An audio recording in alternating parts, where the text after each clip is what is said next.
What is up, guys? Zan for the Madden YouTube channel. In today's video, we're going to be talking about the play Gun Bunch Mesh Spot, why it's a cover 3 one-play touchdown due to the middle third glitch, and why the tight end wheel can actually be a one-play score against cover 3 as well. But before we get to the video, please do me a favor, hit that subscribe button. Also, make sure you guys take the time to hit that notification bell so you don't miss any of the uploads coming your way here on the Zan Madden YouTube channel. If you guys want to take your game to the next level in Madden 21, check out my strategy site, gridirongameplans.gg. Gridiron Game Plans is your one-stop source for all things competitive Madden. Every week in our Vault update, we take a look at the meta, or the most effective tactics available, being used by pro players on the MCS circuit, breaking down not only how and why the pros do what they do, but most importantly, how you can counter those metas when you face them in online play. On top of that, your subscription also includes any and every offensive and defensive game plan released on the website while your subscription is active. So head over to gridirongameplans.gg. $9.95 per month unlocks the entire website, and you can opt out at any time. Okay, guys, without further ado, let's go ahead and get into today's video. We're going to be talking about the play Mesh Spot and why this play is a one-play score as a middle third glitch. I may have possibly touched on this tip before here on the YouTube channel, but we're going to elaborate on this tip a little bit further by showing that the tight end route actually is kind of glitchy as well when run to the wide side of the field. So let's go ahead and take the field here. You guys know the drill. Nickel 3-5 wide, Mike blitz 3. You're going to go ahead and rush 2 with basically 5-yard purples and 25-yard blues. This is the meta defense with the mid-read zone being your user. Now, with this particular play, you can set up a one-play touchdown against this shell, simply put by putting the right bumper on a streak, smart routing the B receiver, and then I like to go ahead and put the X receiver on an out route to kind of give me a wheel screen to the running back.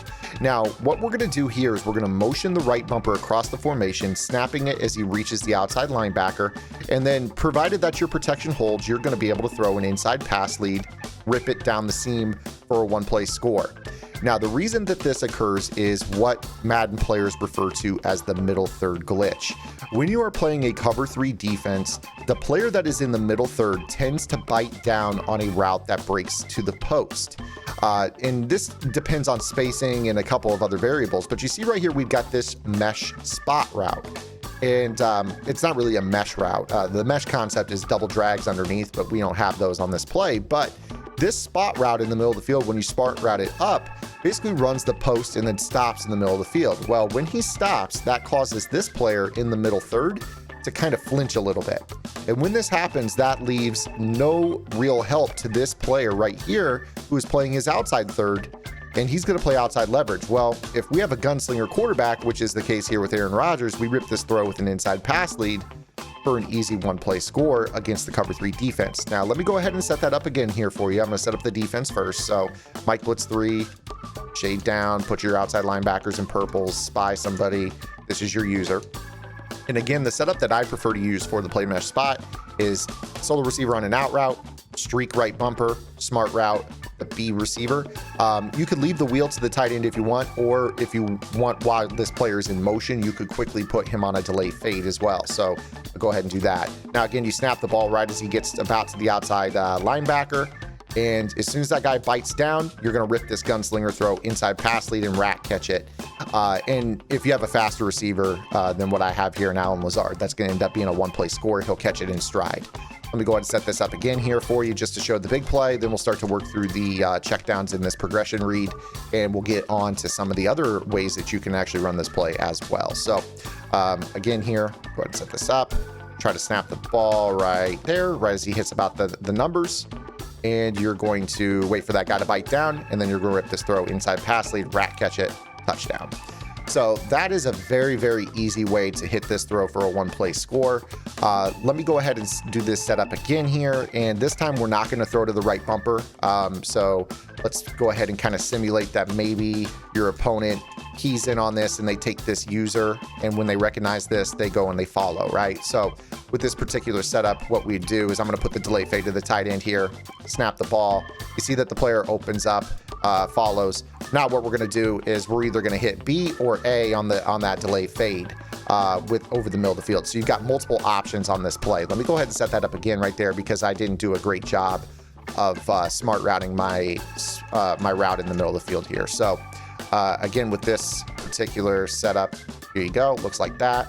Motion, then put your player on a delay fade. Snap the ball here. Obviously, right bumper's open. You can also roll out, hit that tight end delay fade over the middle. And then, of course, on this play as well, we are running the wheel screen to the running back. This has been a popular tactic for many a year here out of the play mesh post, but we're going to do it just a little bit differently here, in which case we are going to run it out of mesh spot. And again, with the out route to the X receiver, that opens up this throw right here to the running back down the seam. That's good for a gain of about 20 yards as well down the seam. So, you know, if they're running any of that double Mabel defense, this is a very problematic setup for this particular defense. So again, you're going to see right here, go through this route progression one more time. So again, setup looks like this. Motion, you can leave that wheel or put the tight end on delay fade, snap the ball. Again, you see how the X receiver pulls the purple zone on the left. You can throw that inside pass lead down the seam. Okay, so now what we're going to do is we're going to move on to a slightly different thing that we could do here with this play. And what we're going to do is we are going to look at this tight end wheel. For this particular tip, my recommendation is to have as much speed as you can possibly have at this tight end position. This won't be necessarily a one-play score, but it can be chunk yardage and get a very similar rack ag on this play. So with the same setup here, what I'm going to do is I'm going to smart route that B receiver. And what I'm going to do is I'm still going to put my my streak on the field. And what I'm going to actually do here with this, you could leave the drag underneath if you want, just to kind of give you some different action. But what we're going to notice here with this play is that the outside defensive back on this play kind of gets lost in the sauce. In fact, let me go ahead and run our main setup that we've been running. Let's go ahead and run it this way. And I want you to pay attention to that DB. Again, we're looking at Kyle Fuller here on this play. And late in the play, and I'm going to spy the two rushers just to make sure you guys can see this. Late in the play, Kyle Fuller bites back down, very similar to the middle third biting on the spot route.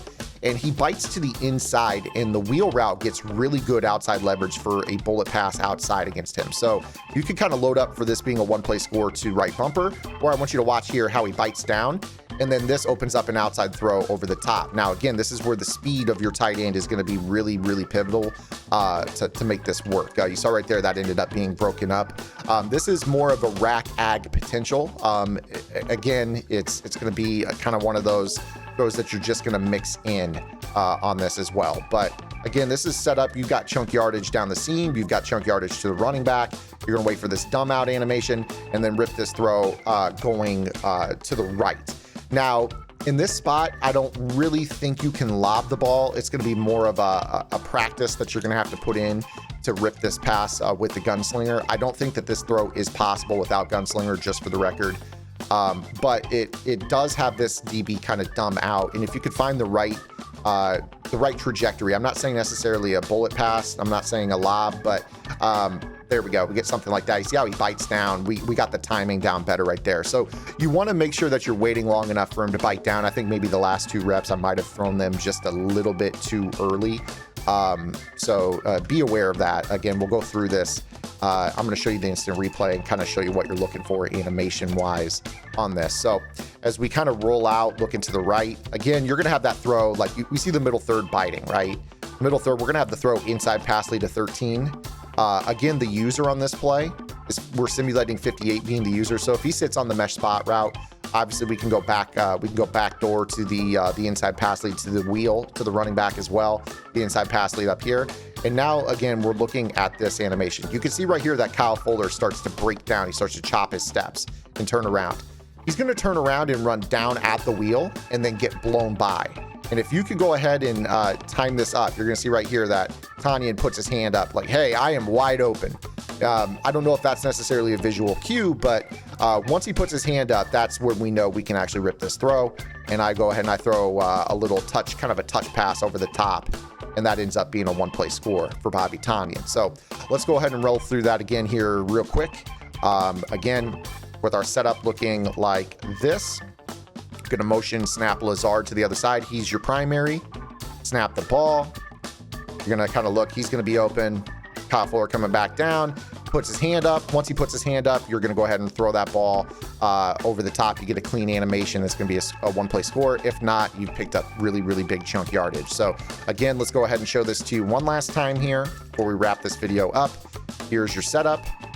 X on an out route. That's gonna help set up the wheel screen. Right bumper on a streak. He's your initial read for the one-play score over the top against cover 3. You're gonna go ahead and snap Lazard going to the outside. Your check down is the running back. Looking for the one-play score to right bumper. Kyle Fuller bites down.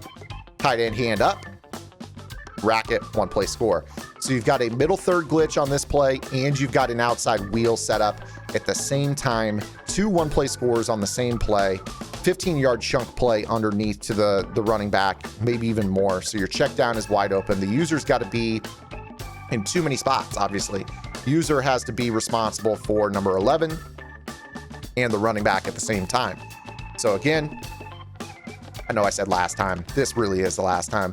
Just to show you again how your checkdowns work. Let's say that he kind of uses the left hook area of the field because that running back route, right?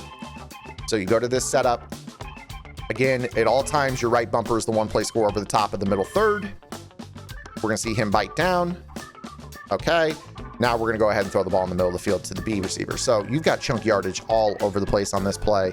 I hope you guys enjoyed this video. If you did, please make sure you guys give the video a like. You guys can follow up with hitting that sub button, hit that bell icon so you guys are notified when I upload every day here, Monday through Friday.